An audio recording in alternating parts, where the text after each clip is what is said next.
téléspectateurs yi ñu ngi leen di nuyu di rafetlu seen ànd ak seen télé BTV di la chaîne des valeurs et du développement di nuyu tamit l'ensemble des auditeurs ñuy may nopp jamono bi à travers suñuy onde di la 100.4 Bambilor FM di nuyu tamit mbokku internet yi nga xamante ni ñoo ñuy nekk di déglu wala sax di seetaan ci xarala yu bees yi ñu ñëw yéen ci seen émission kaay leeral askan bi di émission politique bu ngeen di am dimanche bu jot lu ko dalee juróomi waxtu jàpp juróom-benn waxtu dimanche bu ne ñu dalal kenn koo xamante ni day yëngatu ci wàllum politique te ñu am mbégte lool di dalal ki nga xamante ni mooy Aliou Leye nekk conseiller municipal ci mairie bu Bambilor monsieur Leye maa ngi lay nuyu di la dalal.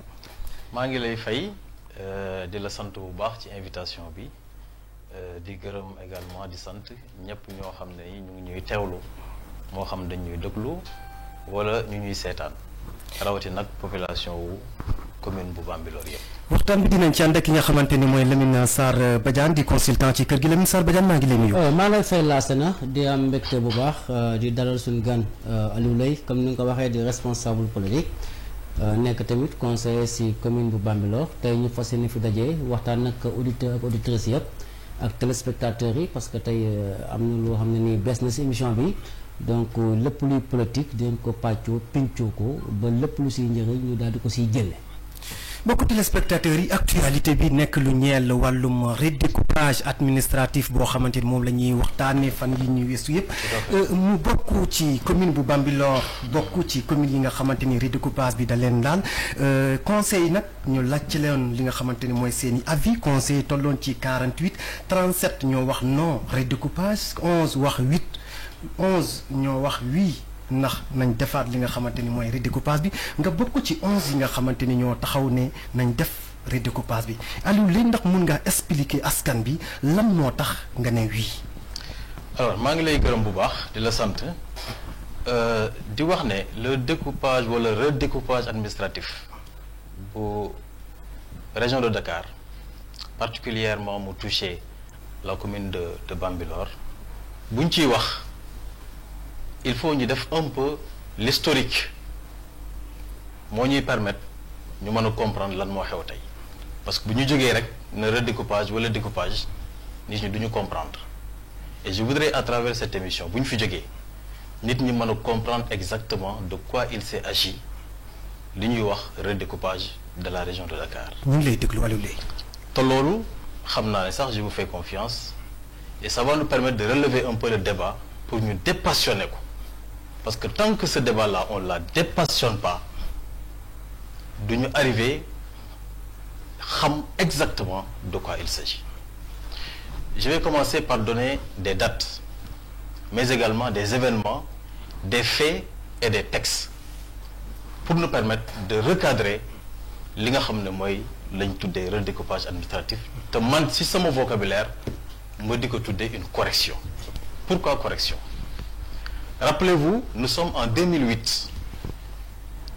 Le parti au pouvoir, Bifinekon, qui cogite Abdoulaye Wade, n'est que président de la République du Sénégal.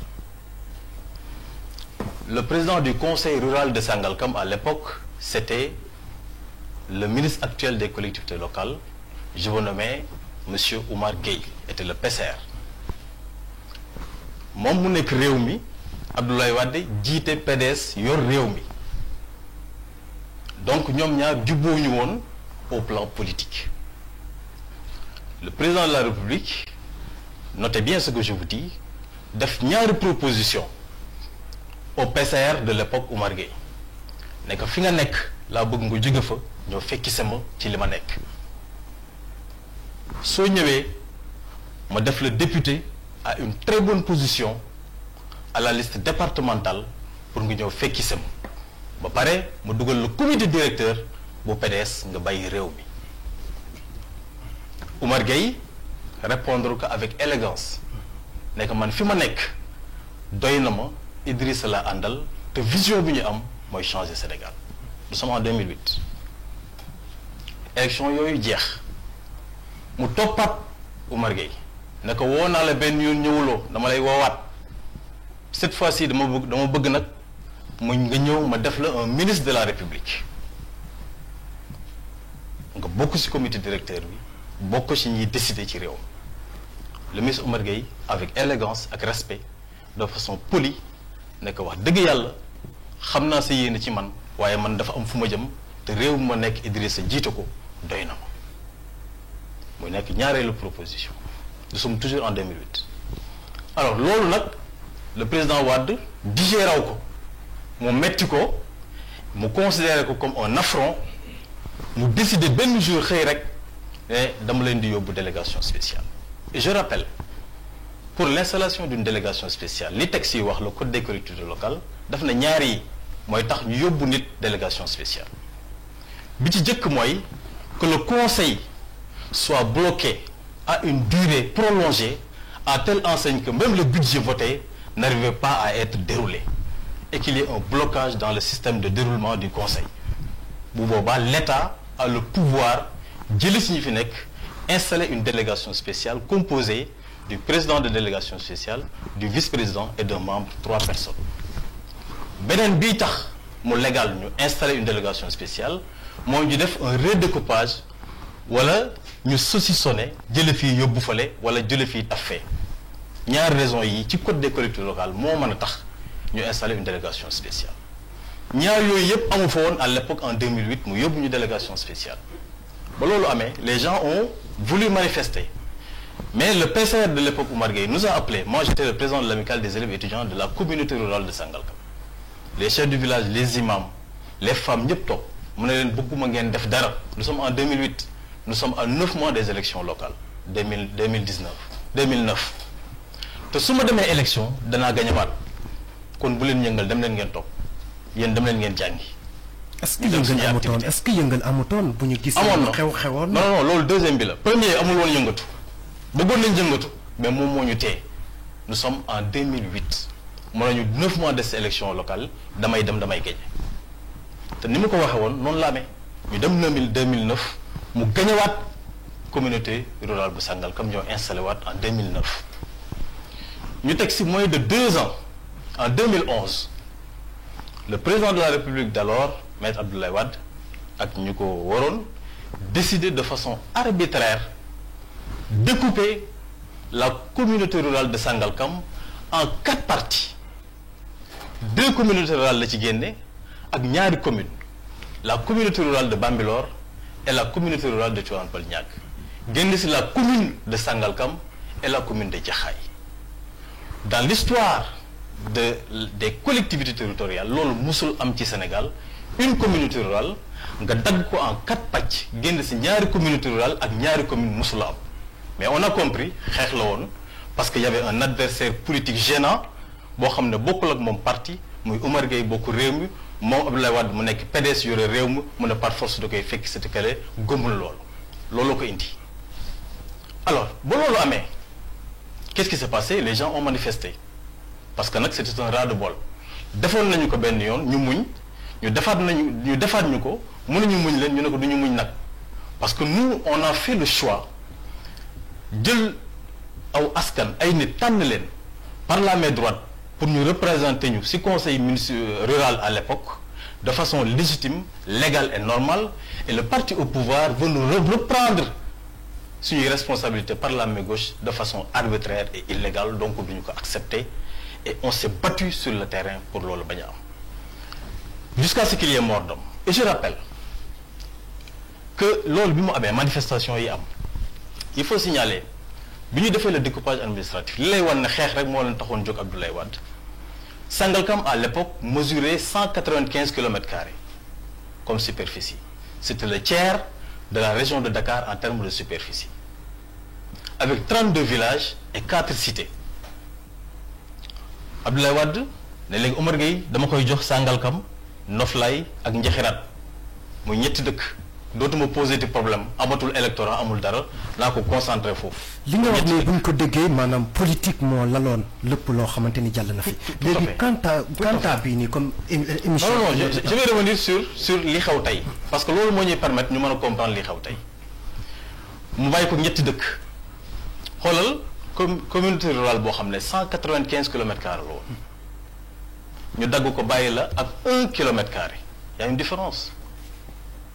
195 kilomètres carrés ñu dagg ko bàyyi la ak 1 kilomètre carré c'est une injustice c'est de l'arbitraire loolu kenn mësu ko gis ci àdduna booy xeex nit sax nga def ci forme pour mu am un peu de légalité pour mu rafet mais lii dafa ñaaw ba pare dagget na ñoo xam ne xoolal njaxiraat y a une partie bu bokk Bambilor am une partie bu bokk Sangalkam ça n'a pas de sens donc xeex bi leeroon na ñu jël maintenant tout ce qui est autour et je rappelle c'est important l'arrondissement de Sangalkam bi fi nekkoon ñu déplacer ko théoriquement yóbbu ko Sangalkam alors que la sous-préfecture est à Sangalkam donc théoriquement ñu jël tout ce qui est la sous-préfecture l'arrondissement yóbbu ko communauté rurale bu Bambilor ça n'a pas de sens alors que la sous-préfecture qui représente l'arrondissement est à Sangalkam donc amul woon sens alors ça me permet de glisser un peu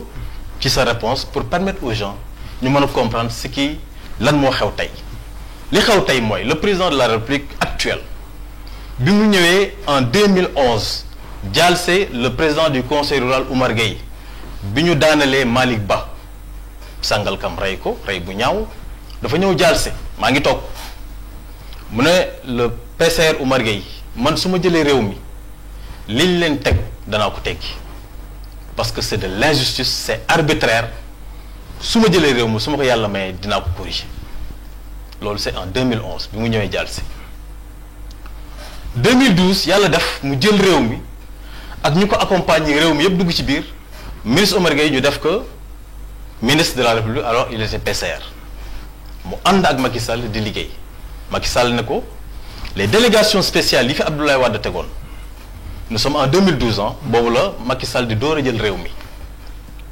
mënuma leen fi dindi les communes et les communautés rurales ndax loi moo ma tënk mënuñu ko delloowaat ne mu meloon waaye délégation spéciale ya fa nekk nga xam ne Abdoulaye Wade moo leen tànnoon danaa leen fa jële ñu teg fa conseillers ruraux ya nga xam ne yéen a gañe woon parce que loolu moo normal ba kalaa ma koy corriger ba kalaa ñuy dem élection ñu defar boo xam ne politique du ko lal gestion collectivité locale moo koy lal loolu la ñu Macky Sall wax en 2012 moo taxoon ñu jël ñi fa nekkoon yépp délégation spéciale yi remplacer leen ak ay ñoo xam ne ñooñu Oumar Gueye lañ te fi ñu nekkoon nii muy Bambilor Oumar Gueye tànnoon fa Ndiagne Diop pour mu nekk le président de la délégation spéciale et Modou Sall Diop pour son adjoint donc lii moom mooy xew donc à partir de ce moment boo xoolee jàngatee 2008 2009 2011 ba 2012 li xew tey bu ñu nee dañuy def redécoupage administratif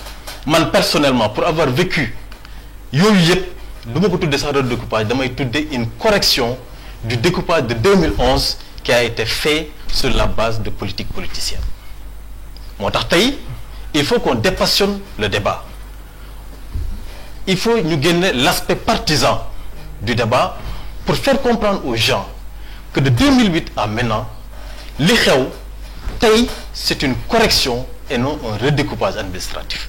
est-ce que alors léegi mën nañ koy jàppee comme étant benn correction bu nekkee dañoo gis comme askan mun naa jël par exemple le cas de Ngendouf boo xamante ni nee nañ Bambilor lañ yàgg a nekk Bambilor lañ leen ràññee Bambilor lañ gën a jege ñu jël yóbbu ko fi nga xamante ni mooy Sangalkam est-ce que nekkut bu ñuy def correction comme ni nga ko waxee dama la koy nangul est-ce que indaatuñ beneen incohérence ci découpage bi.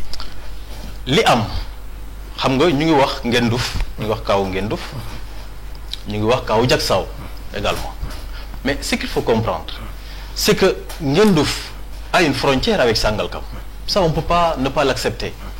Diacksao a une frontière avec Sangalkam. Non seulement ces villages ont des frontières avec Sangalkam, mais n'oubliez pas que le territoire de la communauté, l'ex-communauté de Sangalkam, nous sommes liés par la culture, par l'histoire et par des événements.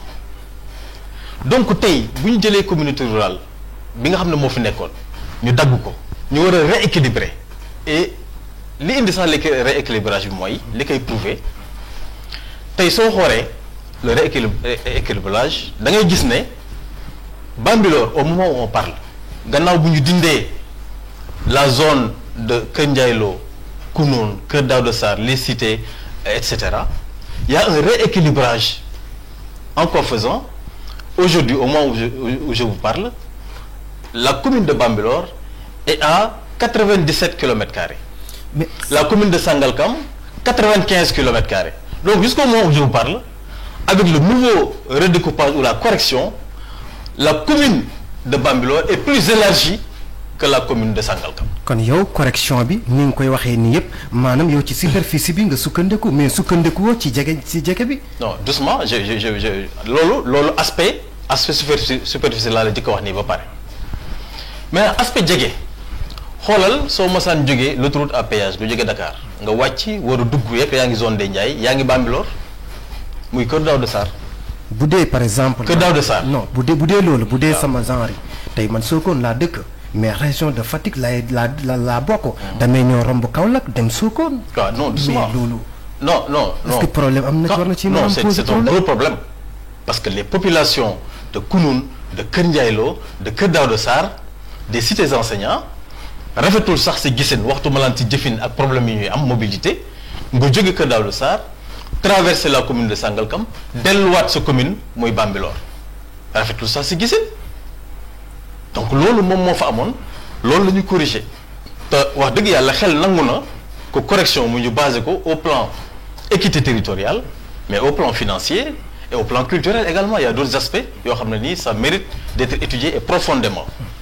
bu nekkee aspect sociologie nga xamante ni dëkk bu ci mel ni Ngendouf nga xamante ni moo woye mbaam dañoo bokk histoire Ngendouf bokk fi nga xamante ni mooy commune yi Bambilor nga xamante ni dañuy wax Bertin.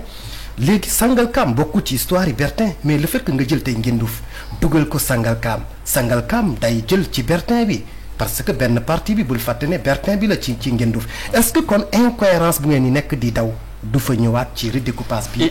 il faut faire très attention sur le problème du titre foncier 1975 R Bertin.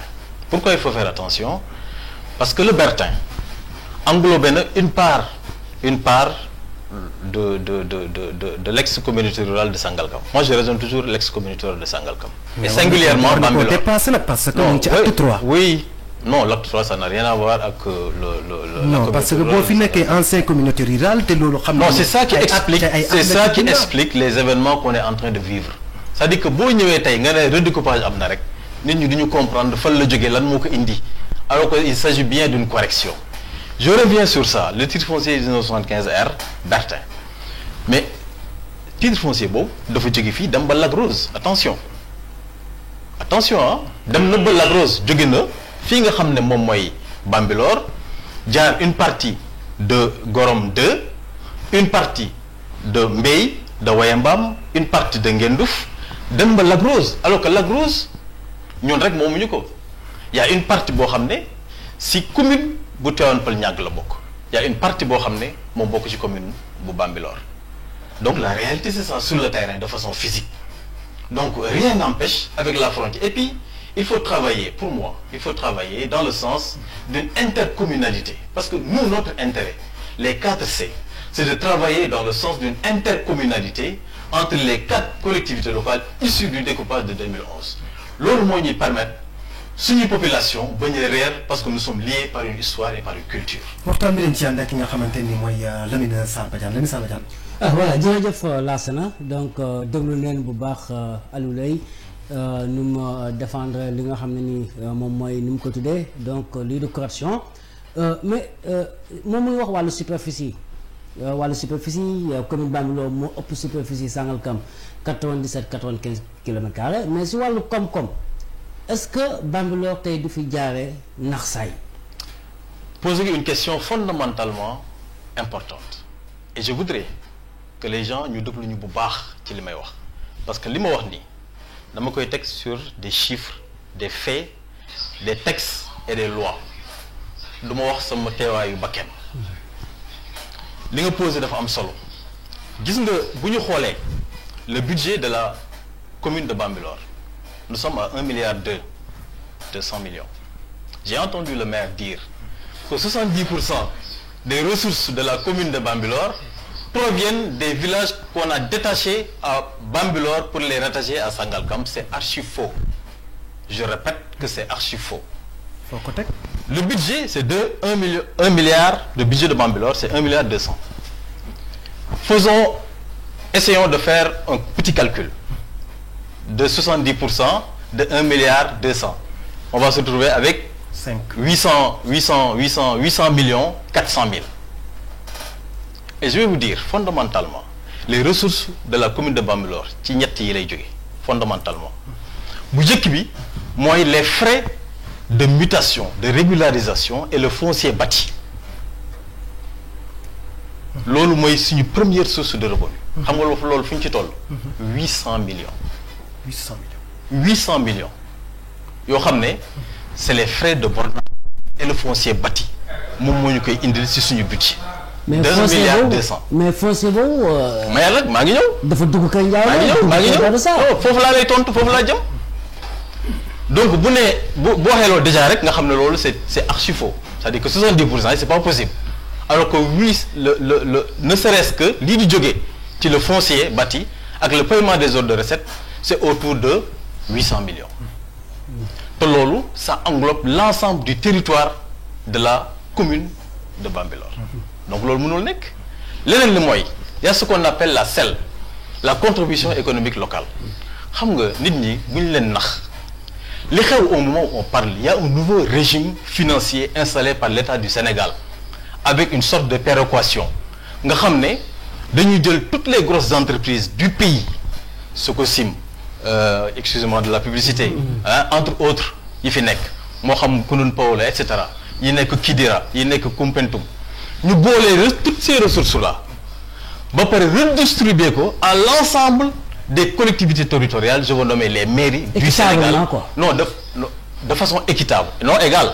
pas égale mais de façon équitable ça veut dire quoi kenn mënul jël 245 collectivités locales ku nekk 2 millions wala 3 millions non c'est pas ça de façon équitable c'est-à-dire que dañuy sóoraale l'environnement commune ba mu nekk sóoraale la population sóoraale le rythme de développement de la population c'est une sorte de péréquation moo ñuy permettre loolu fonds boobu ñu redistribuer que à l'ensemble des collectivités territoriales du Sénégal donc su ne loolu nga xam ne moom la ñu waroon indi commune bu Bambilor dañ ko dagg yóbbu ko fële c'est de la désinformation c'est archi faux ce n'est pas vrai la réalité mooy y a un nouveau régime financier qu'on appelle la CEL la contribution économique locale qui redistribue l'ensemble des taxes issues de toutes les entreprises grosses du pays yoo xam ne état moo koy téye ngànk ka léegi redistribuer ko à l'ensemble des mairies. Voilà donc c'est que man dama am problème parce que Seyna Aline yow tu es conseiller municipal à Bambilor doomu Bambilor yi ñoo la fal yaakaar la mais tey da ngay plaider pour que Bambilor ñàkk loolu yëpp noonu quoi. en tant que conseiller da nga toog si benn branche ba pare di ko siyee est-ce que du loolu. je vais vous faire comprendre kon li ma expliqué léegi jëmuloo comprendre.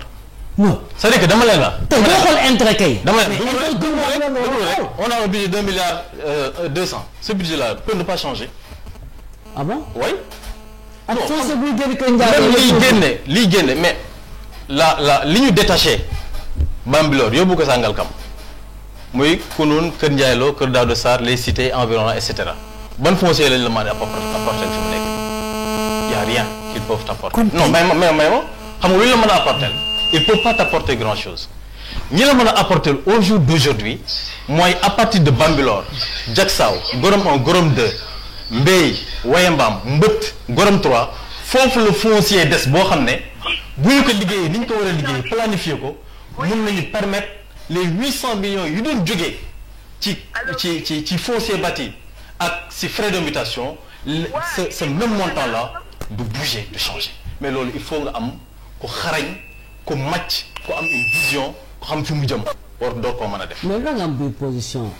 non la position n'a jamais changé je vais vous dire connaissant Aliou Leye fii ñëw naa fi waxoon naa leen li ma xalaat ak li ma xam mosu leen gis ma varier dans ma position depuis que ma dugg en politique singulièrement depuis les fameuses délégations spéciales jusqu'au moment où on parle j'ai dit lors du vote ce n'est même pas un vote c'est juste un avis c'est-à-dire que l'avis ne lie pas l'autorité dans la prise de décision d'un redécoupage administratif. kon fi mu nekk nii daal yéen ñu ngi fi wax nii loolu vraiment yitteewul kii. non c'est le code des collectivités locales dans ses articles 73 13 12 et 73 qui stipule que bu ñu waree jëlee dans le cadre d'une commune fii rattaché fële wala ñu jëlee kii xañ ko lii jox ko lee il faut ñu bind collectivité locale bi conseil yi ñu réunir ñu wax ñu seen xalaat. waaw mooy avis bi.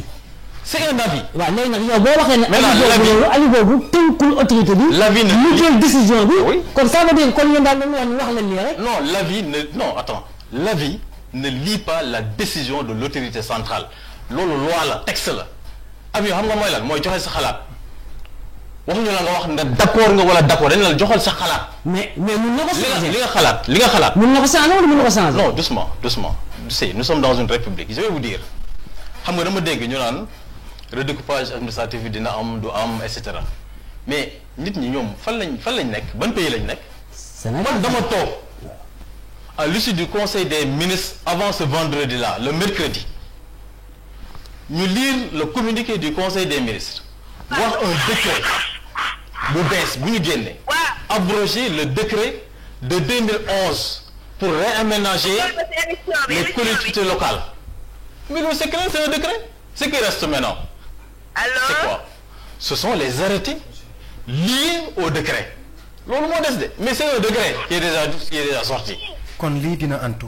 non c'est clair nous sommes dans un état. bokk auditeurs yi nga xamante ni ñoo ñuy déglu à travers suñuy ondes ñu fàttali ne yeneen ci seen émission kaay leeral askan bi di émission politique bu ngeen am dimanche bu jot lu ko dalee juróomi waxtu jàpp juróom-benn waxtu tey nag ñuy dalal ki nga xamante ni mooy Aliou Leye nekk conseiller municipal ci mairie bu Bambilor Aliou Leye bokk nga ci ñaaw wi redécoupage am ñi nga xamante dañoo taxaw ne non pour yow ñu wax non noonu ak li nga expliqué nga naan ne dañuy nekk di ragal ne budget bi dina wàññeeku mais ni nga ko expliqué nii nee nga budget bi lu bëri mun na ci ñàkk changé kon ñoom lan lañu ragal lu tax ñoom ñi naan non redécoupage pour yow. xam nga nag ñun dañu yàgg wax ne ñi fi nekk di diriger singulièrement le maire qui est là mënul xam nga wax naa ko fii.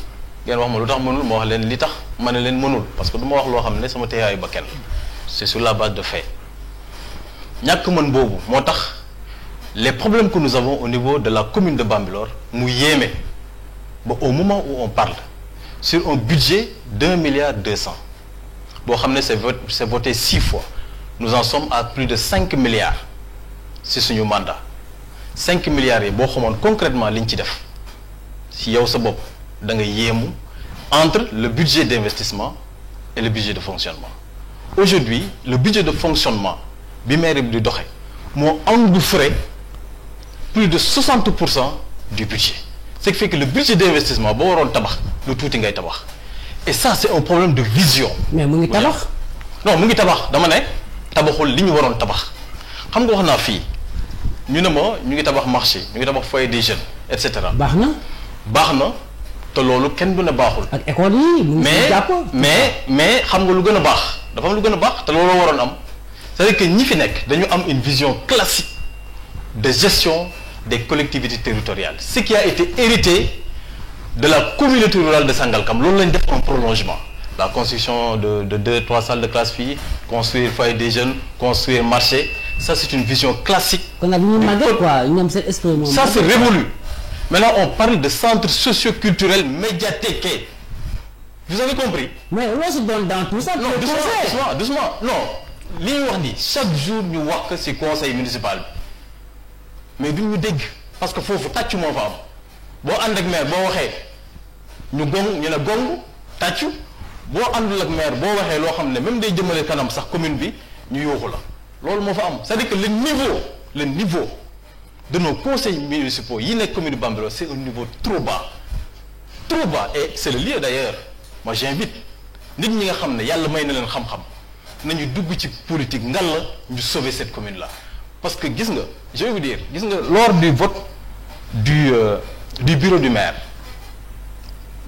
gis nañ fa ñoo xam ne mënuñu sax voter sax mënuñu ko mais c'est extraordinaire ay conseillers municipaux yoo xam ne jël nañ pour le vote xamuñu fu ñuy dugal bulletin xamuñu nu ñuy dugalee bulletin xamuñu sax nu ñuy vote. loolu moom yàgg na ci Sénégal parce que gis nañ ku fi déposé nekk candidat ci pour élection présidentielle def bulletin nul xawma Juma Dieng Jaxate xawma Amsatou Sow Sidibé kon loolu bu leen ko limité mais li ma bëgg a xam Aliou Leye mooy que nga expliquer askan bi comme li nga wax nii dama lay reposer at question bi parce que xëy na réponse bu may xaar ba léegi amaguma ko mooy que da nga naan ne ay Kër Ndiaye Lo yooyu bu demee du wàññi dara ci li nga xamante ni mooy budget bu Bambilor kon ñii nga xamante ni dañoo taxaw ne non redécoupage pour yow fan lañ teg seen non bi comme du changer dara ci koom-koom bi te koom-koom boobu la ñuy nekk di jooy ci ñun ñu gis. mais déjà ñoom xamuñu ne sax loolu mën na bañ a changer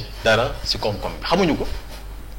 parce que leur seule motivation mooy dagg nañ ñu ay dëkk yooyu bu ñu ko daggee dina am budget bi lu ci wàññi c'est-à-dire que c'est une déduction boo xam ne boo demee école élémentaire sax boo posé benn élève ne que 1 plus 1 égale 2 mu ne la même 2 boobu mën naa ko am ci 3 moins 1 donc déduction bi ñuy def ñoom c'est une déduction élémentaire dañ naan comme jëlee nañ fi lii rek lii daf fiy jóge alors que nit da ngay xarañ da ngay xalaat wax naa leen fii ne leen lañ fi génnee en termes de redevance yuy dugg ci commune bi foofu amatul suuf bu ñuy may xaalis loolu benn la suuf si ñuy may xaalis suñu zone bi nga xam ne moom lañ ñu bàyyeel fi la nekk. waaw mais seen donc loolu nañ ko exploiter non may ma ñëw loolu benn la nañ ko exploiter beneen bi mooy li ñuy wax ne Kunun Power daf ñu koy jox ak les industries c'est archi faux parce qu'il y a un nouveau régime financier la SEL qui nous permet aujourd'hui d'avoir de l'équité dans le traitement des fonds yi war a jógee ci les grosses entreprises beneen bi mooy le fonds de concours et le fonds de dotation ak les taxes en plus am na leen lu ma bàyyi gis nga commune ku xarañ moo koy yor dañu bàyyi ay poches yoo xam ne ay sources de revenus la non exploitées par la commune de Bambilor. muy yan. La taxe sur la publicité n'est pas bien exploitée. La taxe sur le foncier bâti n'est pas bien exploitée. La taxe sur l'occupation du domaine public n'est pas bien exploitée. ñett yi bu ñu ko exploité danañu indil plus de 400 millions si d'après mes calculs plus de 400 millions voire 500 millions mën na ko dugalaat si budget bi ñu yor. waaw léegi Seyna Aliou ñu ngi wax découpage correction lu gënoon yomb est-ce que gisoo woon ne Sangalkam comme ñetti dëkk yu ndaw la ñëw tafu bi Bambilor ñu créé commune Kër Ndiaye Lo ak Kër Sarr ñoom ñu dem. Sangalkam commune ndaw boobu ñu andi ko def. voilà encore je suis désolé de vous le dire un niveau de réflexion trop bas. non oui je sais ils l'ont dit mais loolu c'est un niveau de réflexion trop bas xam nga lu tax on peut pas prendre une communauté rurale qui se nomme Sangalkam après mu nekk commune ba pare nga bëgg rayer de la carte indi beneen configuration taf ko quelque part loolu mënul nekk beneen bi mooy Sangalkam a une histoire ça lu ñu mën a wax Sangalkam a une histoire Sangalkam moo tax Bambilor Jaxaay Tivaouane Peulh Niaga juddu donc ki jur ñooñu ñëpp nan nga leen mën a reye jël seeni doom dundal leen. non ñetti dëkk yi ndaw donc c'est impossible. ñetti non ils ont des attention.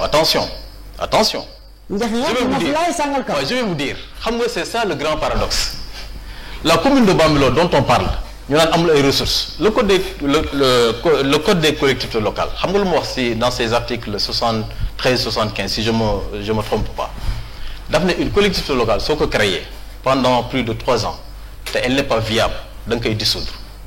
Sangalkam ñu ko créé 2012 ba léegi ça fait partie des communes les plus viables du Sénégal xam nga lu tax parce que y a quelqu'un qui a une vision là-bas demal Sangalkam. non xam nga lu waral loolu. demal Sangalkam parce que demal Sangalkam nga xool Bambilor. le maire c'est un ministre de la République le maire c'est un ministre de la République.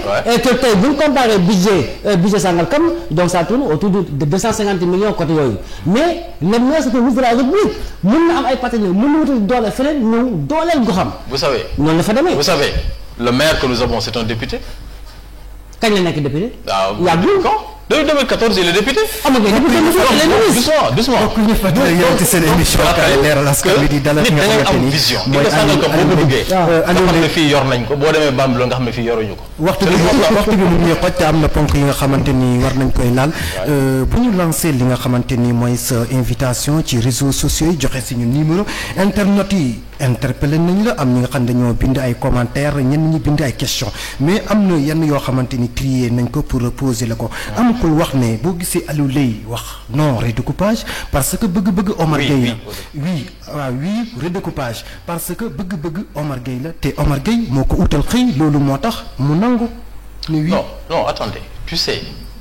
gis nga man bu ngeen xoolee samay position politique depuis 2008 changé wul lu tax ngeen bëgg mu changé tey wax naa la 2008 Abdoulaye Wade taxaw ne dem leen di découper ma ne ko d'accord ma vidéo yaa ngi fi daa leen indil vidéo yeeg yëpp ngeen xool ko. parce que léegi li mu waxoon en 2008 booba étudiant la 2009 ñu dagg ko man ma jël xeex bi tegoo ko sama kaw.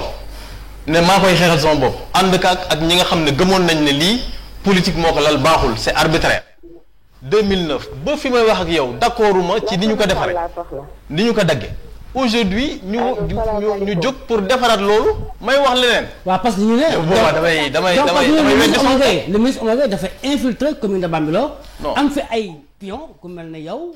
ñoom ñooñu léegi yéen quoi dans la commune. bon c'est même mal me connaître. Et mal connaître ma sœur Pelkei de nous considérer comme des pions. Vous savez pourquoi? Nous sommes des personnes d'une grande responsabilité dans ces communes-là. Dañu am jaar-jaar, dañu am gëm-gëm. mais nu ngeen di xeex Omar Gueye bu ñu toogee ak moom daf ñuy traiter comme ay alter ego daf ñuy traiter de façon responsable te Omar Gueye àdduna du yàgg ba mu jël téléphone am ne la Aliou Leye demal nga defal ma lii wala Pël Gueye demal forcel demal defal ma lii. mais est-ce que nous avons des relations yoo xam ne nit ñi mënuñu ko comprendre xam nga lu tax parce que lii xew fii moo tax. mais relation yi ñu am et je vais donner un autre exemple. En 2008. bi ñu yóbboo délégation spéciale. en ma qualité de président de l'amicale des élèves et étudiants. de la communauté rurale de Sangalkam. dama organiser un point de presse boobu ñu ngi ci immeuble étudiant yi nekk Nord Foire. Allô? Le ministre Omar Gueye m'appelle. am na ko ci téléphone bi laa sax. allo ku baax maa ngi lay nuyu di la ziar. salaamaaleykum wa rahmatullah. maaleykum salaam wa rahmatullah. sëñ bi na ngeen def. waaw ñoo ngi fi rek soxna si noo tudd ak foo ñu woowee. Mademoiselle Diouf. yow la. Mademoiselle Diouf. Mademoiselle Diouf foo ñu woowee. maa ngi wootee Bambilor. Lacoge. Bambilor ah. Bambilor waaw. Bambilor oui. waaw soxna si ñu ngi lay déglu lu waroon sa woote. voilà man dama woote pour participer ci émission bi. c'est un débat qui est très très très important. mais kooku nga xam ne mu ngi toog foofu di wax allo. Yaas au niveau de la régie pour ñu mën a yokkal tuuti son bi pour ñu mën a dégg lu muy wax. allo. waaw soxna si ñu ngi lay déglu. voilà ma ne ki ngeen invité monsieur Aliou Leye si je me trompe pas. moom comme qu'il maîtrise l'histoire politique ci affaire découpage bi. waa ñu ngi lay déglu soxna si. waaw da ngay wax si téléphone bi nga bàyyi télé bi. voilà donc kooku nag dëggante bi neexut bu baax. je disais bi ñu organiser point de presse boobu pour de dire relation yi ma am ak Omar Gueye. Yaas dañ dafa am problème yi retour moo tax mu jëggal ñu ko rek ba beneen yoon. Omar Gueye daf ma woo ne ma Aliou maa ngi dégg sa conférence de presse boo bëgg a organiser xam nga ko kon yëgul la may def mais dama lay ñaan nga bañ ko def ndax c'est dangereux parce que fi ñu toll je crains pour ta sécurité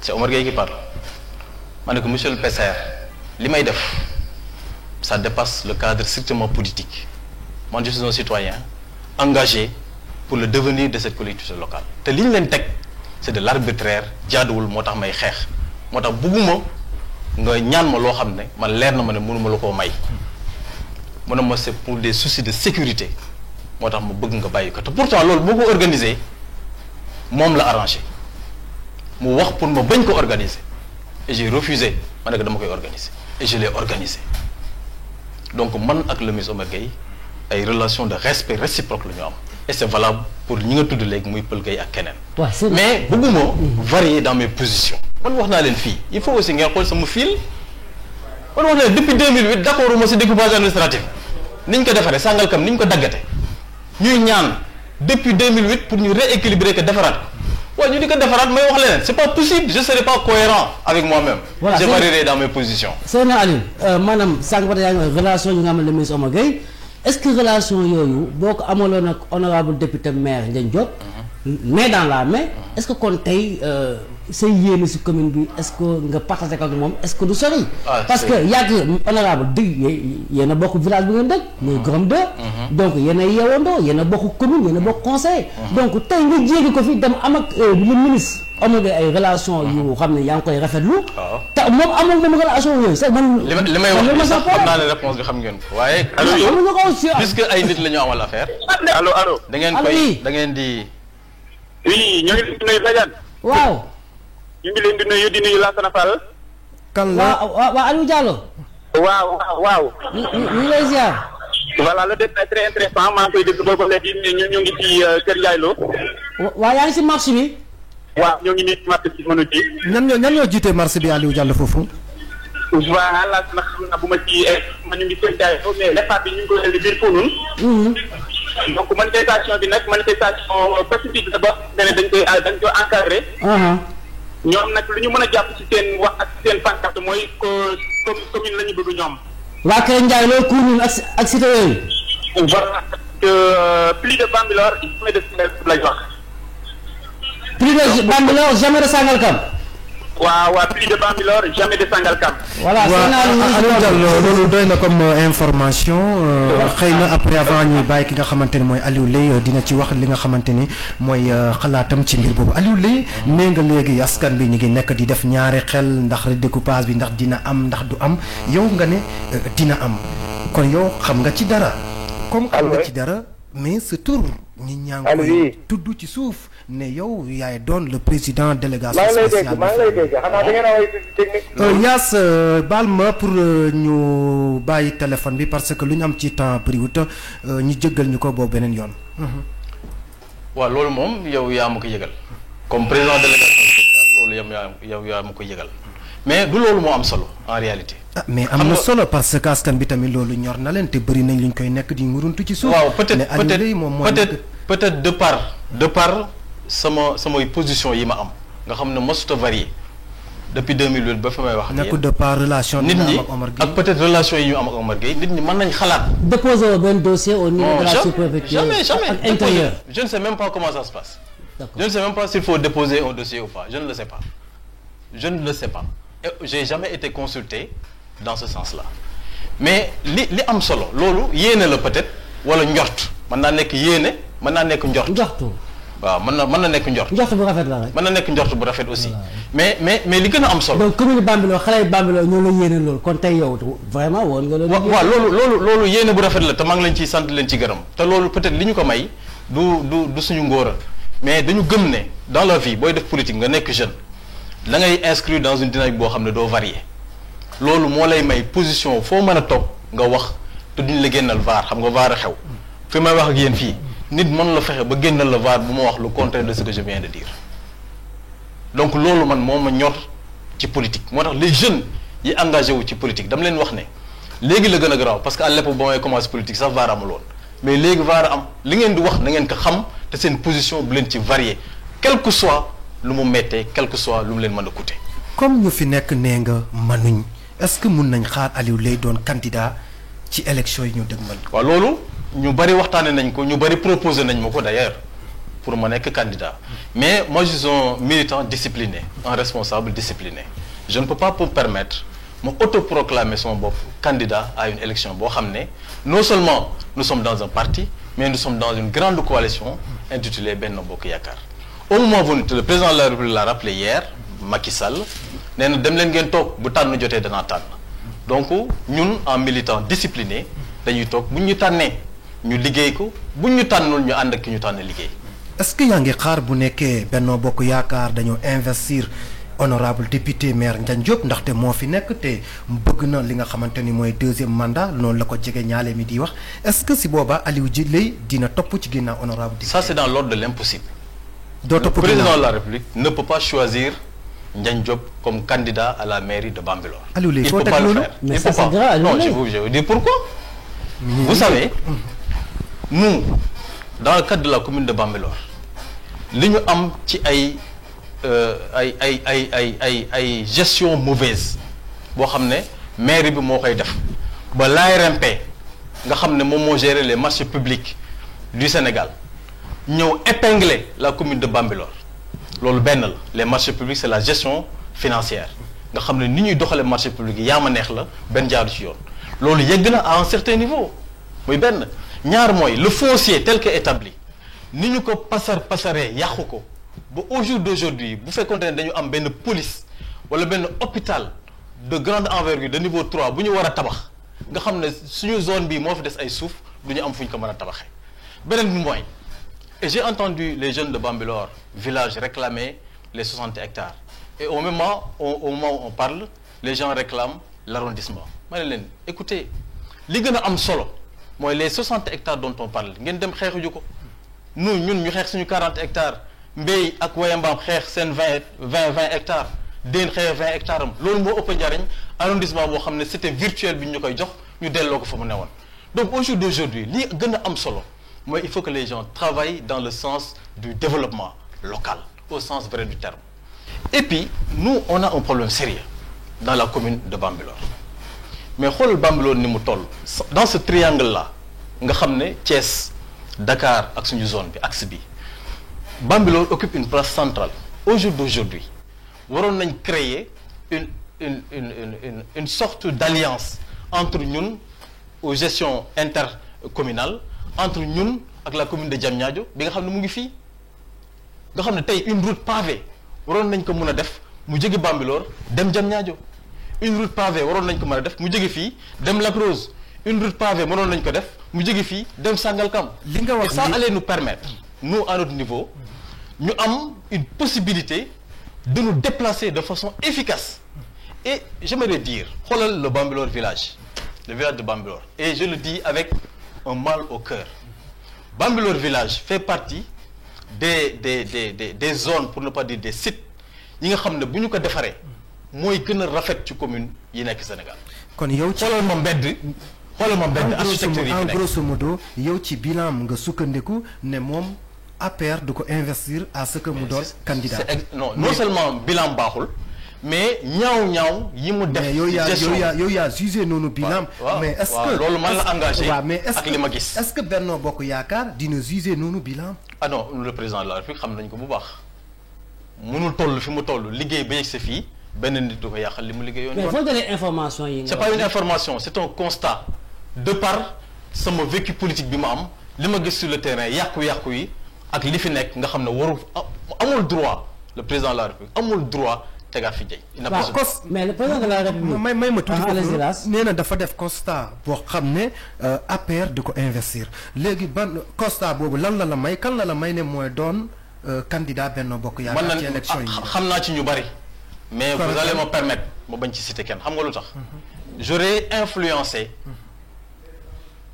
les décisions te bëgguma di influencer ay décisions parce que dama nekk un militant discipliné mais fi ma toog nii. mën naa xam naa ci sama bopp. lu ma juróomi nit yoo xam ne mën nañoo jiite commune Bambilor te ñu ngi Benno Bokk Yaakaar. ñu ngi Benno Bokk Yaakaar mais mën nga leen citer parce que. non je ne voudrais pas vraiment vous allez me le permettre parce que je suis un militant discipliné bëgguma di avancer ay tours mais buñ ca tolloo. bu ñu choisir ba pare naa leen génnal yeneen nga xamante ne yéen a bokk ne wii redécoupage si la bokk. entre autres du y a pas que landing tu sais y a pas que landing ah et puis y a pas que les conseillers. Sall ci lii bi la bokk. y a pas que tu as vu xam nga Sall du conseiller municipal ñëpp si 5 yi lañ bokk. ñooñu ñëpp si APR lañ bokk y a tellement de responsables. mais 5 yi nga xamante ne jàpp nga ne APR mun na leen investir. ñooñu ñëpp mën nañoo bokk si 5 yi c'est possible ñu bokk si 5 yi mais li am ba am mooy am na lu ma juróomi nit yoo xam ne ñu ngi sama bopp bu ñu fi toogee ku ci nekk kenn rek bu ci toogee man leer na ma ne commune bi dina avance. waaw c'est que man lu ma jaaxal loolu mooy le président de la République Macky Sall mooy commune bu nekk maire APR bu fa nekk moom mooy doon répondant parti bi. kon tey commune de Bambilor mënoo wax APR te waxoon nga Ndiop. alors loolu nag c'était dans un contexte bien déterminé bi mu koy wax. kon léegi loolu xam nga amatul de. kon non seulement ba mu koy wax dafa wax ba pare. non waxee de non doucement.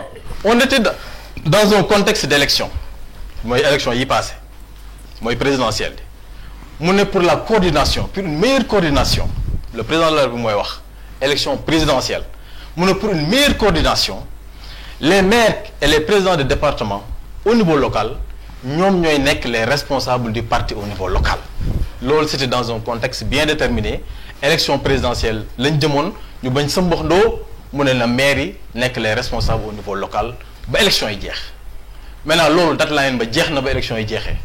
élection locale yi léegi. élection locale nag c'est le président de la République ak les responsables qui sont au niveau départemental. est-ce que yow gëm nga ne parce que au niveau départemental nga wax donc déjà yow le ministre Omar Gueye mu nekk le coordinateur du département de Rufisque donc responsable politique yu bëri ñu ngi koy ŋaññi. ànd ñoo moom si ni muy doxalee.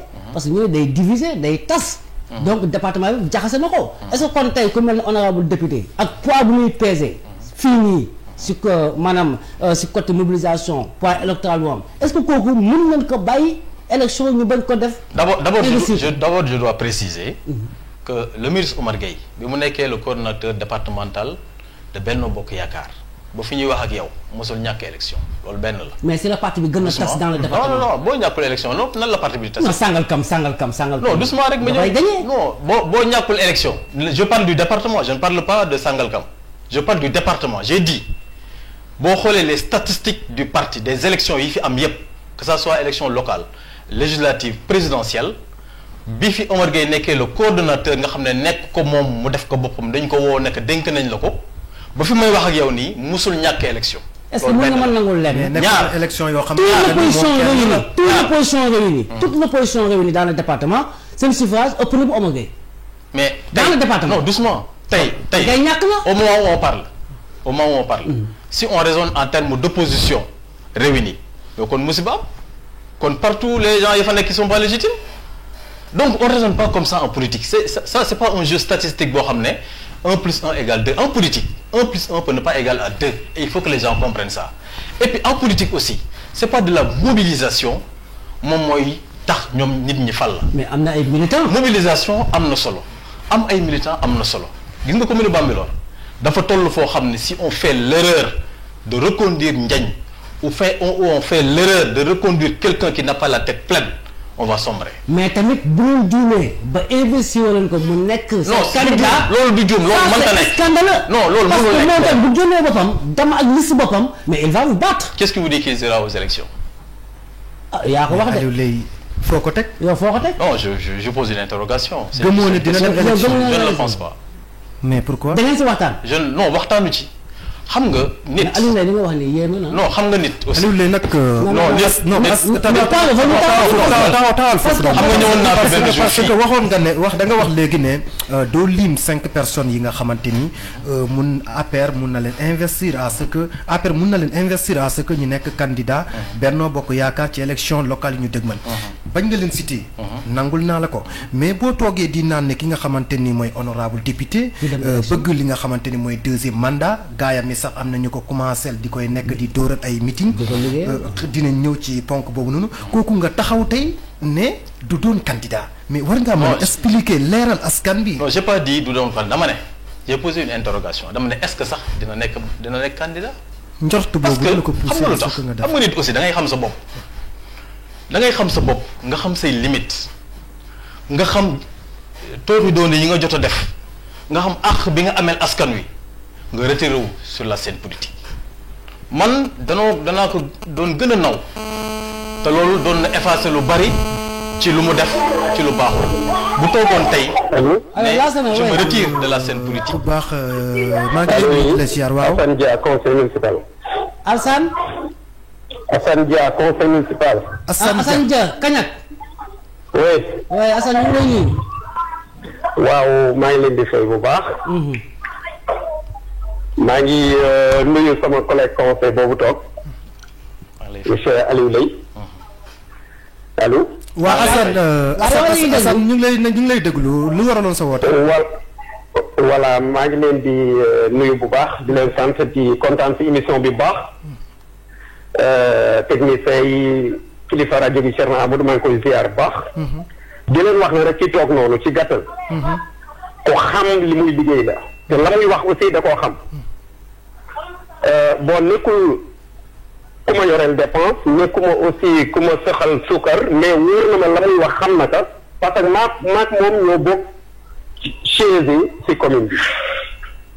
te wax dëgg yàlla émission bi koo xamante ne rek jullit nga te nga nekk nit xam nga ne émission bi émission bu am solo la te xam nañu aussi ki ñu invité par rapport ak ñi fi doon ñëw moom la muy wax bokk na ci ñi nga xamante ne xam nañ bu baax la ñuy wax. waaw Assane yow loo voté oui wala non Assane yow loo voté oui wala non. Assane dafa bokk ci ñu voté oui redécoupage. man dama bokk ci ñi d'accord pour que commune bi ñu defaraat ka. d'accord bokk naa aussi ci ñi nga xamante ne ñoo jëkk yëkkati loxo keroog voté ni oui.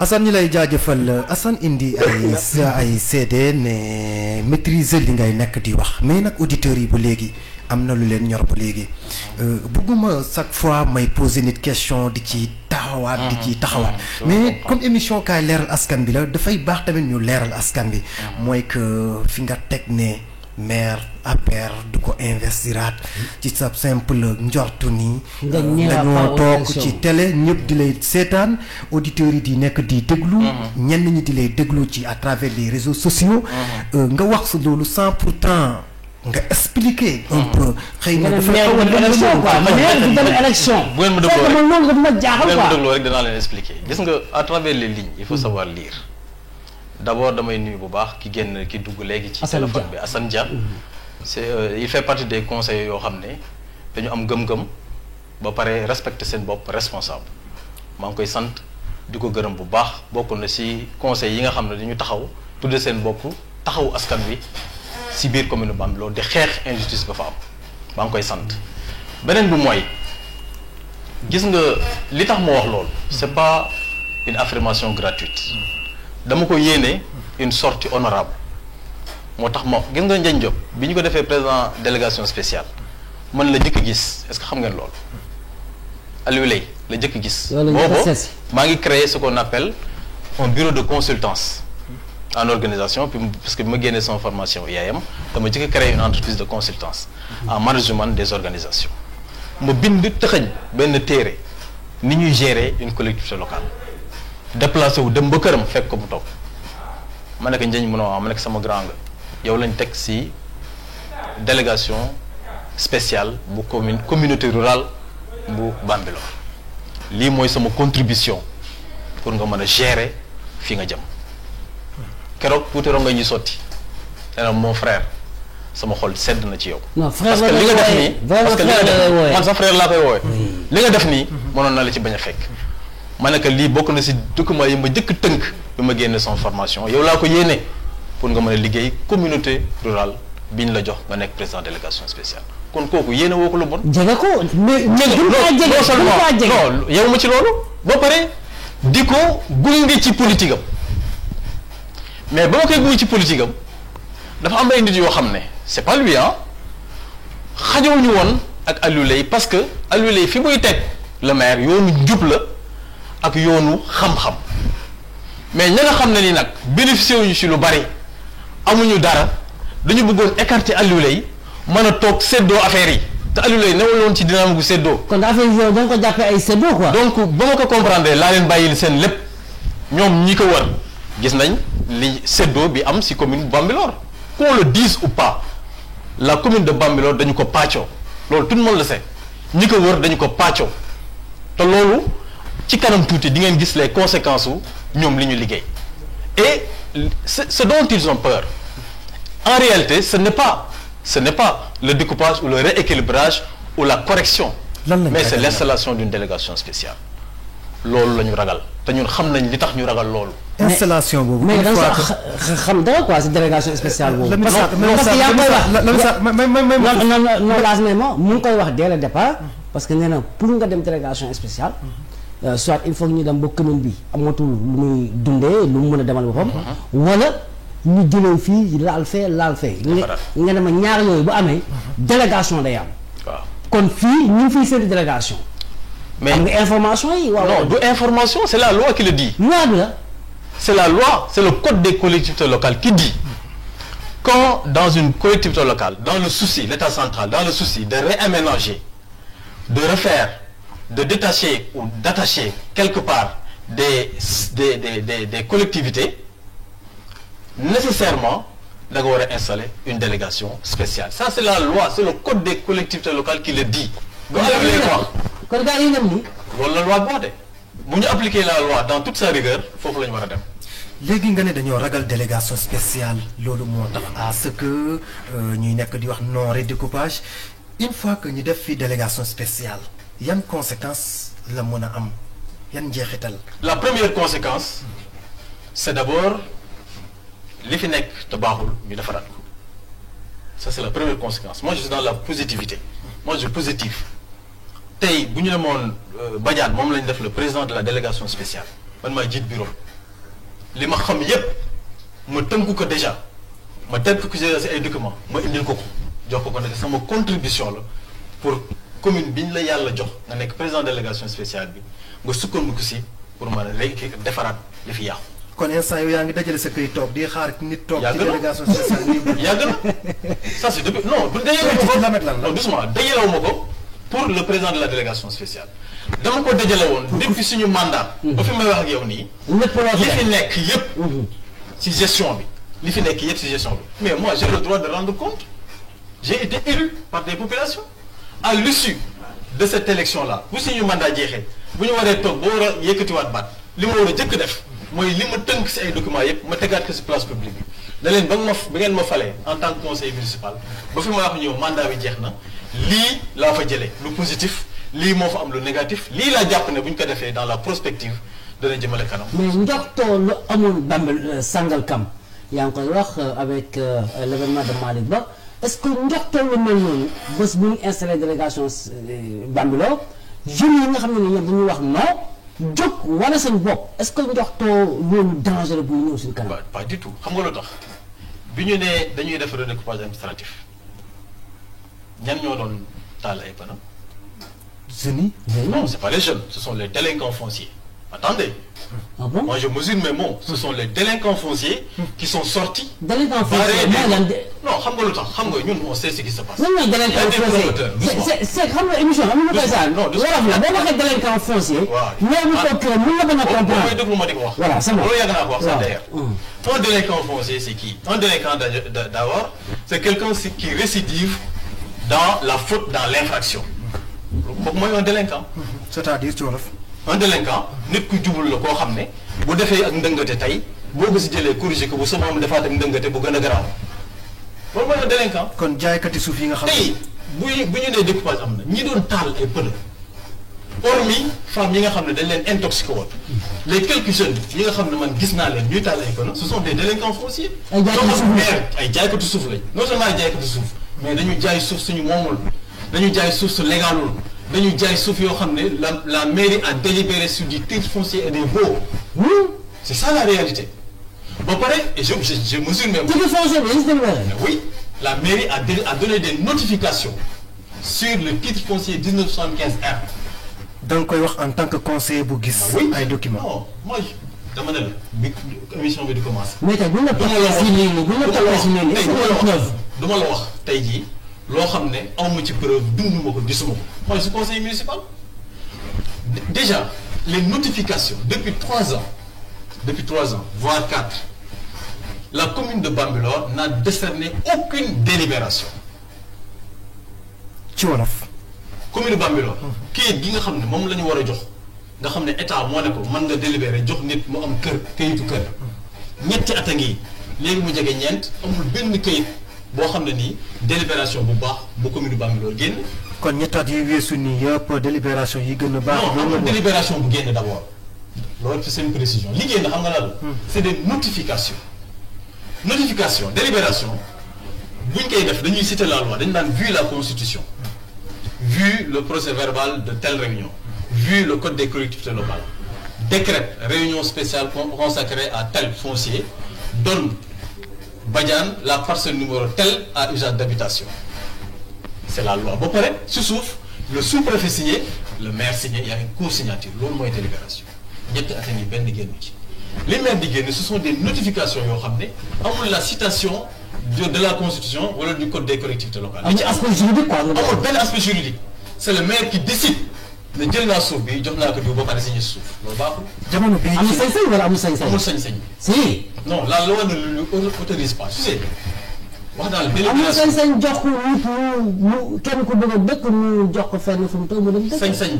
sañ-sañ bi li koy firnde mooy le contrôle de légalité de l'administration territoriale mooy le sous-préfet tant que sañ-sañ bi mu amul ku ko contrôler mooy contrôle de légalité bi c'est-à-dire en l'occurrence le sous-préfet kayit gi mu génne amul légalité loolu li may wax nii dul ma créer ce sont des textes c'est la loi c'est le code dul ma créer ma loi bi mooy tëddee noonu. ci li nga wax nii léegi ban avenir la honorable député maire Ndiagne Diop am ci politique. aucun. amul benn avenir politique. moi je lui aurais souhaité la belle sortie de Mandela. mu à ce que mu def la. mooy qui se retire de la scène politique. dès maintenant. waaw loolu moo koy honor. Libaas Ba nekk acteur de développement dëkk gorom bi nga xamante ni fa la maire dëkk yow sax fa nga dëkk jamono bi mu nekk di wéyal li nga xamante ni ay meeting yu ndaw pour jàppale maire à ce que ñu réélire ko mu am ñaareeli mandat ci mairie bu Bambilor ci sa dëkk boobu ban lecture kon nga am ci loolu bu nekkee li ngay wax nii. ñaari lecture am na ci lu mu yenu.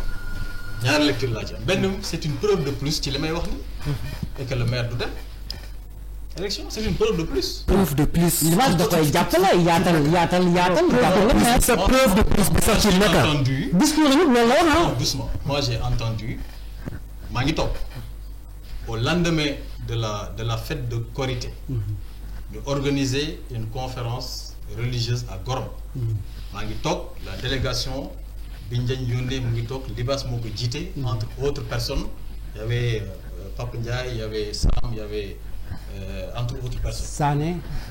Voilà. Libaas a pris la parole. Il a dit, je le cite, monsieur le maire moo ñu fi yebal parce que ku nekk xam na ne ci tànku bàyyi politique jox ko jeunes yi ci la nekk.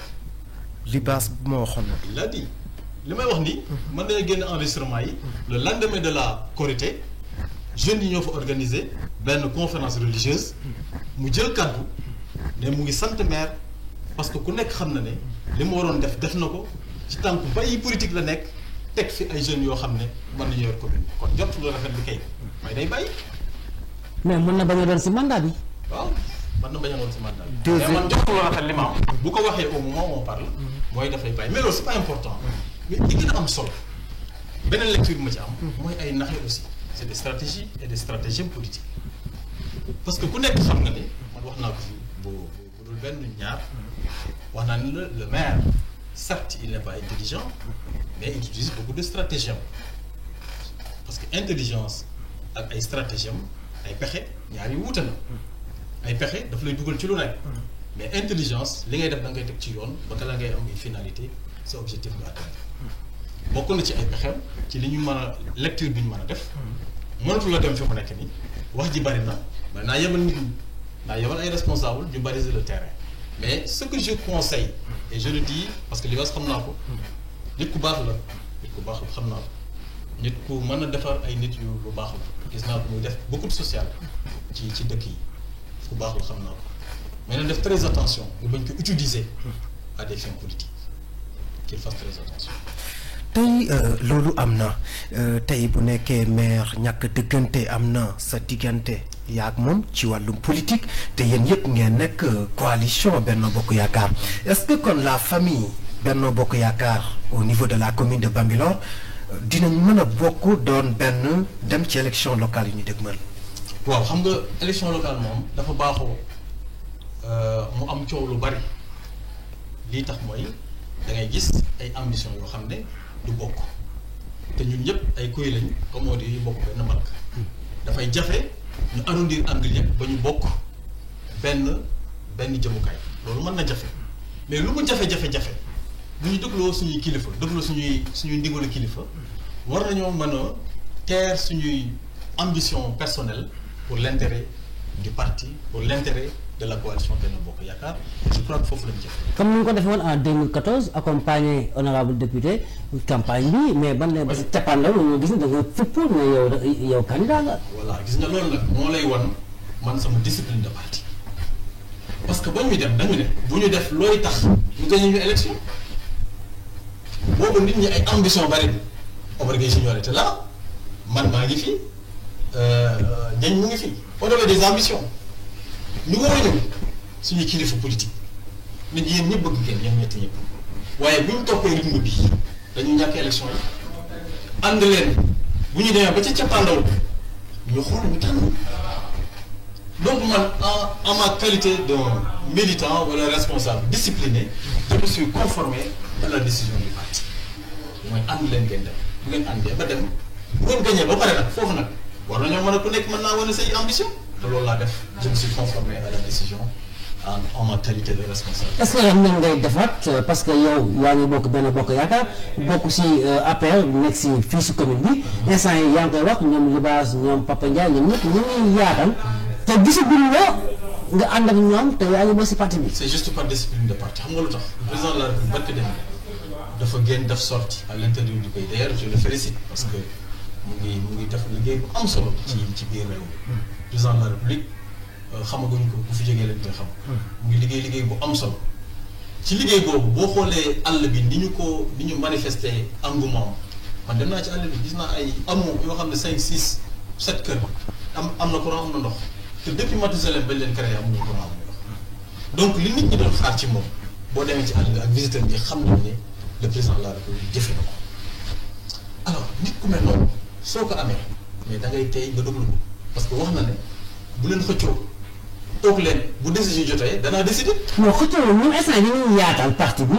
def ay meeting dem saafoonte ak seen i militants. non yaatal moom tout le temps duñ ci jóg mais gars yi ni ñuy yaatale ak ñun ni ñuy yaatale bokk.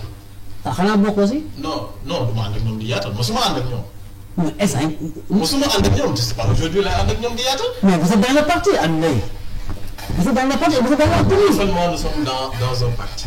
nous sommes dans une coalition nous sommes dans une commune je vais dire wax naa la ne dafa am ku ci nekk ak ni ngay doxee man bëgguma varier dans mes positions c'est-à-dire que tey ku ma fekk may ànd ak Libaas wala may ànd ak Ndiaye wala may ànd ak may nammee Aliou mais la démarche elle est tortueuse te loolu lay bañ ku ma ko wax dama bëgg démarche bi moo amoon depuis près de 10 ans cette démarche là bañ a varier ci dara ba yem ci même position yi. kon yow képp koo xamante ne tey Aliou Leye APR investir na ko fas yéene nga topp ginnaawam ci commune bu Bambilor. waaw xam nga investiture li tax bëgguma ci avancer du trop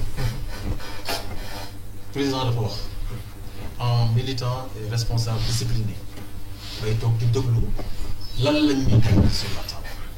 li ñu tegal sur la table su fekkee ça convient à Aliou Leye nga xam ne teg nañ ko daa mel ni dafa am daa mel ni daa am ko ci ligne bi ku baax bëgg nañu sëñ bi noo tudd foo ñuy woowee. man Adama laa tudd yaa ngi woote fii ba. waaw di rafetlu émission bi. di jaajëfal invitation boobu invité boobu mu nekk nit ku baax aussi tamit parce que yaa ngi lay suivre comme ni mu wax ci ay propos rek moom gis nit la boo xamante ne la mu doon wax loolu moo nekk ci moom tey maanaam lan lay wax tey donc ñu koy rafetlu franchement di am mbégte bu baax ci moom di am kontaan aussi ci invité bi ngeen ko invité parce que ñun aussi Bambilor lañ dëkk xam ni ñuy demee ci saa yi nga xamante ni moom moo fi am comme ni mu wax sànq ci ay propos am rek maanaam soxla nañ ay jeunes yoo xamante ni ñu mel ni moom dañuy honnête waaw ñu pour defaral ñu suñu commune bi nga xamante ni tey ni ñuy demee nii franchement parlé képp kuy Bambilor waa képp ku dëkk ci commune bi am nga lu la naqari soo ko waxee soo ko waxee sëñ bi message bi jàll na maanaam moom li muy nekk di wax mooy que comme ni nga koy nekk di défendre jot na jamono bi ñi nga xamante ni ñooy mag yi bu nekkee dëgg lañ waxam bu baax ñu jóge fi à ce que ndaw yi toog yow tey nga nekk ndaw bu nga xamante ni seede ñu jot a dugg dañoo gis ne nee nañ sa xam-xam màcc na mais réew bi faluñ à ce que diw am na xam-xam rek nañ ko fal foo nga nekk nit koo xamante ni am na base te Aliou Leye lu ñu jaaxal mooy que mosuñ gis Aliou Leye def benn assemblée générale woote ñu xam mbooloo Aliou Leye est-ce que Aliou Leye am na mbooloo boo xamante ni bu buggee doon candidat tamit ñooñu ñoo koy fal. am mbooloo de. ah bon je vais vous dire. étudiants yi quoi. on a vu non les étudiants boo gënee nekk président avec les étudiants yaa gën. c'est fait depuis 2012 hein. mais sa base la woon je ne suis plus. allo Bambilor FM. je ne suis plus. Yaas comme li ñu dese si mili wut xëy na duñu mën a jël yenn. allo Bambilor FM. waaw. waaw maa ngi rafetlu émission bi. di remercier Aliou Leye boobu ñu invité xaw ma ko nag mosuma koo gis. yàlla kan ak nu mu tudd. Ablaye. foo dëkk. Bambilor. nga ne mosoo xam Aliou Leye nga déglu yaa xam da ngay déglu moo yaa xam da ngay seetaan lan moo la attiré à ce que nga woote. non émission bi. dama xam ne kii Aliou Leye bii li mu doon bañ démb loolu lay bañ tey mook nit parce que li nekk ci zone bi Bambilor yéen ñi toog foofu yéen ñu ko gën a xam Bambilor gisuñu suñu bopp ci maire bi amuñu dara loo xamante ne gis nañ ko lu mu def ci biir Bambilor loolu rek moom moo tax ma woote. ñi lay jaajëfal sëñ bi moom it mu nekk ñi nga xamante ni dañoo xëy na peut-être dañoo ànd ak yow mais nee na nag mosut laa gis mais dafa gis ne da nga nekk nit koo xamante ni yaa ngi constant ci li nga xamante ni ci loolu ngay nekk di wax tey nga nekk nit koo xamante ni ku ne ràññee na la ne gaay ni Omar Gueye nga Landing tamit ñu ràññee ko ci comme gaay lu ñuy nekk di wax mooy en tout cas opinion publique bi ñu ngi nekk di wax loolu est-ce que mun nañ xaar à ce que candidat bu war a gën a mu gën a si yéen ñaar ñooñu noonu sans pourtant 5 yi nga doon nekk di wax yàq Landing Mbengue. alors xam naa ni ça c'est le piège journalistique que je ne voudrais pas trop m'avancer. Parce que beaucoup, comme je l'ai dit tout à l'heure, cité de façon nominative, ay nit par respect ak beaucoup de personnes. Parce que aussi boo toogee ne man maa ko mën a gérer wala diw rek yaa ngi écarté nit ñu bari. mais si sama njort loolu dama ne am na juróomi nit yoo xam ne jàpp naa ne mën nañ ko gérer. ñi ngay wax noonu ak d'autres personnes yoo xam ne ils sont même pas des conseillers municipaux bokk benn bokk yaakaar mën nañ ko gérer. mais damay sant bu baax Arona ak Ablaye ñu dugg léegi ni mu ko waxee dëgg la Ablaye bi xaw ma ko en réalité mais ñoom ñoo seede boobu te seede bi tax ñu seede que peut-être mooy Aliou Leye bi nga xam ne moom lañ xamoon il y a très longtemps moo fi nekk ba léegi changé wu te loolu laa fas yéene continuer ba yàlla di ma arrêté lu politique.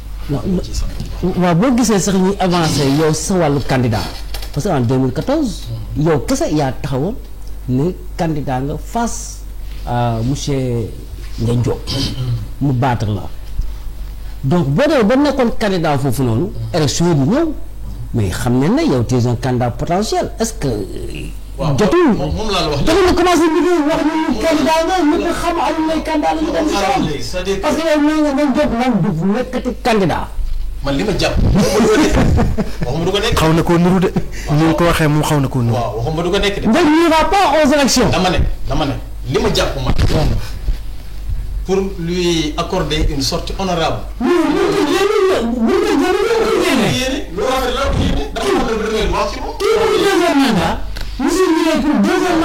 Ce qu'il faut comprendre, il faut arrêter de dire deuxième mandat. Ah. Ndiaye n'est pas à son deuxième mandat. ñaar mandat la ne. Non. Ndiaye. mais en tant que commune moo. non en tant que commune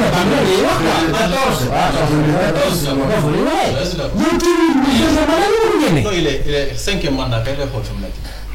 si fan. il a écoulé bu demaatee cinquième mandat lay wut. non yow yaa ngi raisonné en tant que. tu sais gis nga cette collectivité locale. cette collectivité locale là. tant que nous raisonnons micro on va pas s'en sortir. Il faut qu'on raisonne macro. Bu ñu raisonner micro, on va pas s'en sortir. mais bu ñu demee macro da leen di arranger ñu wax oui. Non, c'est ça la réalité en fait.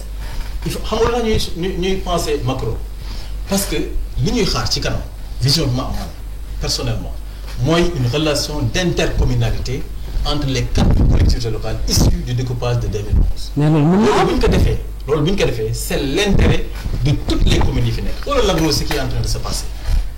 xoolal rôle bi fa nekk. non c'est que là j'ai un problème Aliou Leye parce que foofu nga bëgg a yóbbu esprit nit ñi ñu dem ba am intercommunalité si 4 yooyu bés bu amee maintenant c'est le ministre Omar Gueye moom moo koy téye.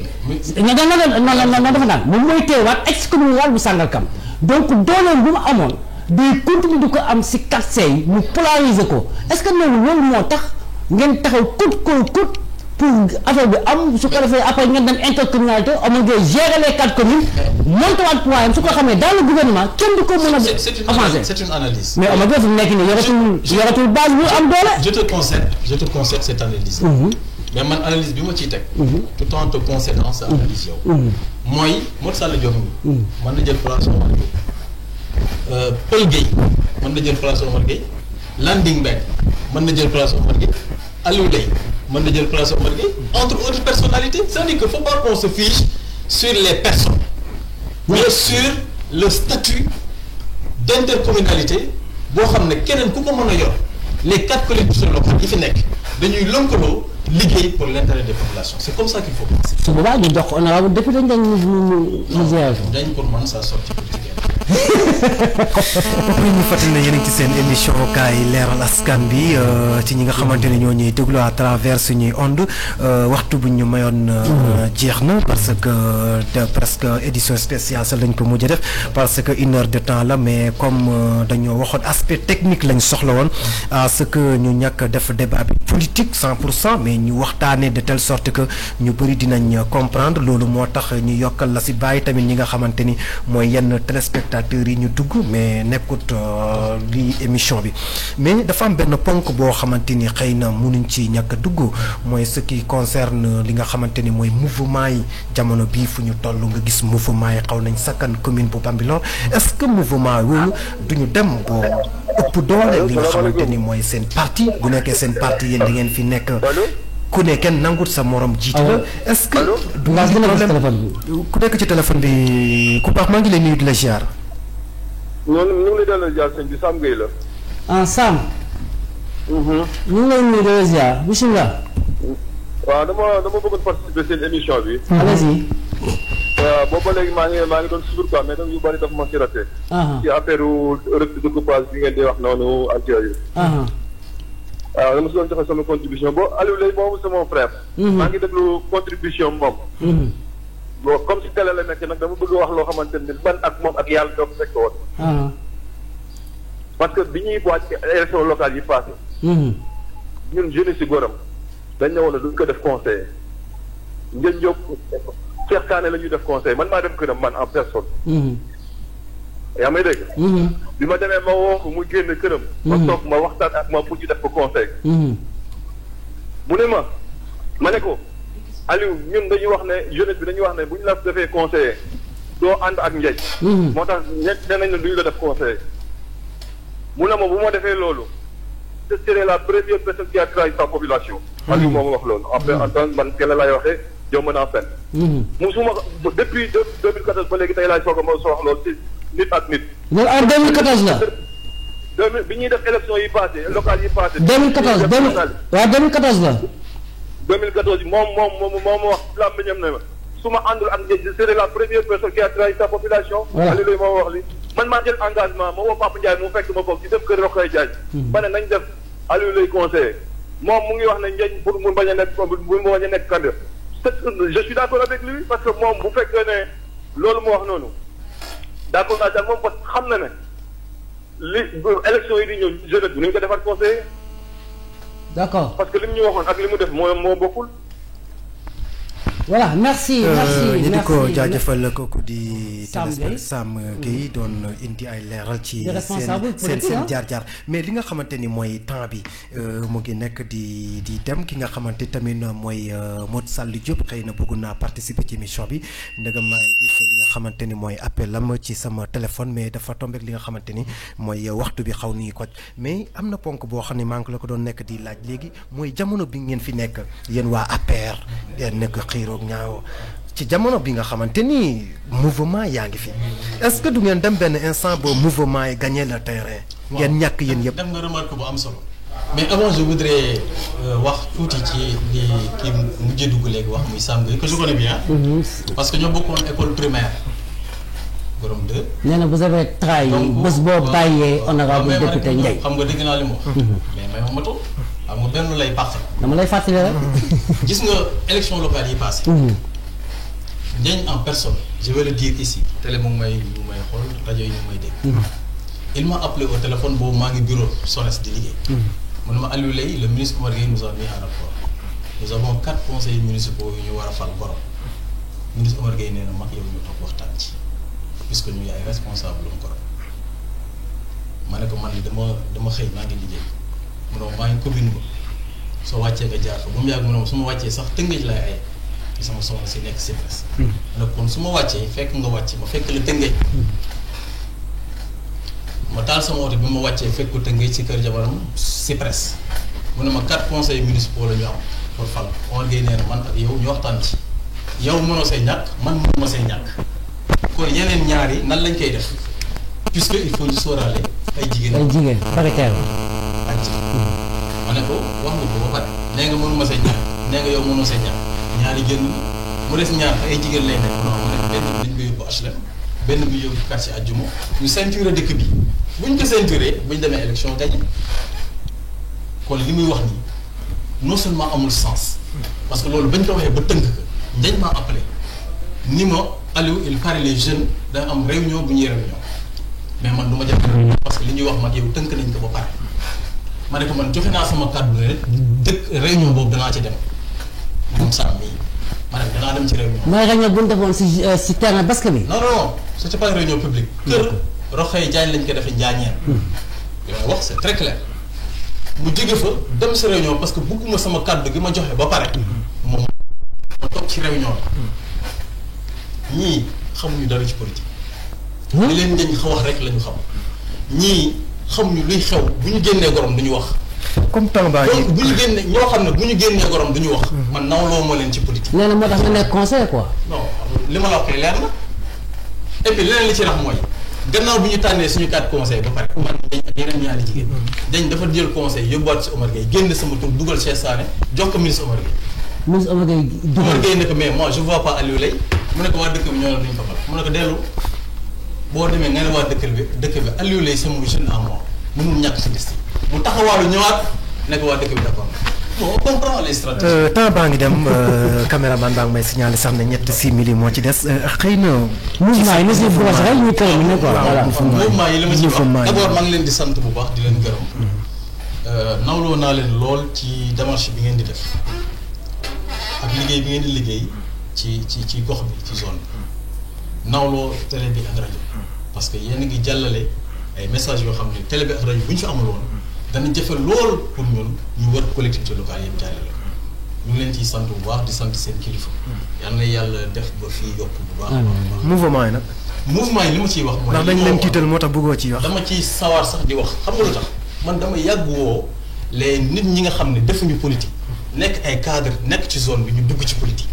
et je vais vous donner des exemples Mamadou Diagne man ba ma ko dalee wax grand duggal ci politique.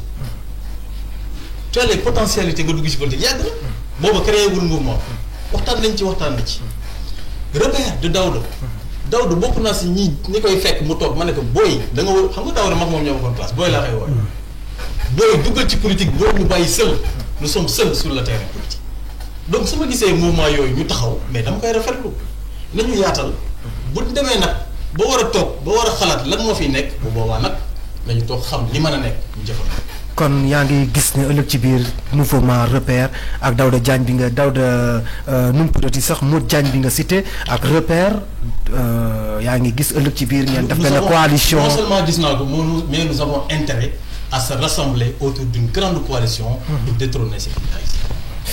ñu lay jaajëfal xëy na sa kaddu bu mujj ci émission bi ndegam waxtu bi xoj nañu peut-être nga bëggoon a jàllale moo boo xamante ni. waaw li ma bëggoon wax te mujj ma ko wax rek. ñaari mbir la dama dégg ñaari nit ñu wax ci le problème du découpage administratif wax na noo xam ne dañu leen demal xelu nit ñi. benn bi c'est l'ancien ministre des collectivités territoriales. muy Aliou Sow beneen bi Ousseynou Gueye la au conseil municipal. à la place de Aliou Sow. doon moo woon wax ci découpage administratif bu Sangalkam à sa place.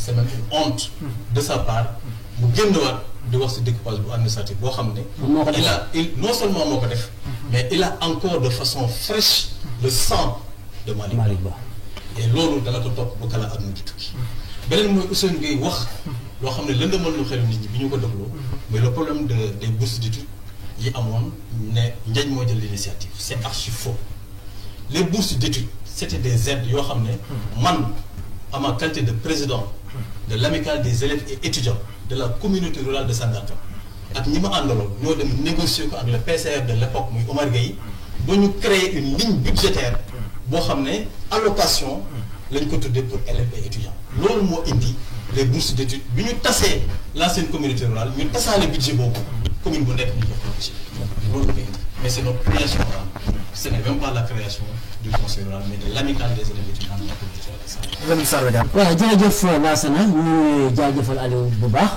donc di jégalu tamit téléspectateurs ak auditeurs yi si dimanche bi passé donc émission bi jotul woon donc ñu ngi siy jégalu bu baax donc di jaajëfal ñëpp ñu woote si émission bi participer si donc lépp lu ko tax a jóg mooy ñu daw ànd joxante loxo defar suñu politique gox ndax gox bi mën a gën a avancer ku nekk andi sa partition andi sa xalaat sa yéene dugal su ko defee gox bi daal di dem ñuy jaajëfal auditeurs yi dinañ jox dig daje dimanche bi di ñëw même waxtu ak même fréquence jaa ngeen jëf.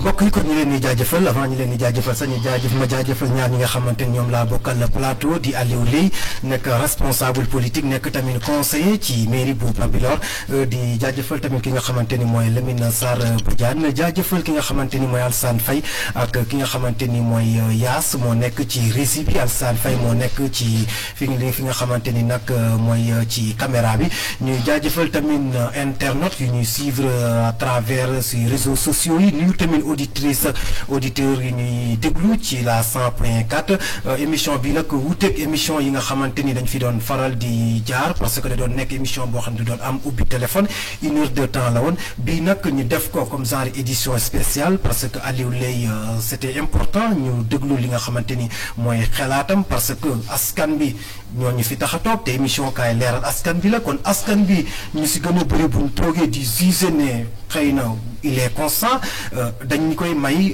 à ce que mu exprimer wu bu waxee nag di ku ne am nga si ni ngay apprécier li nga xamante ni mooy waxam mbokk ñi leen di nekk di jaajëfal di leen di jox dig daje beneen dimanche ak beneen gan.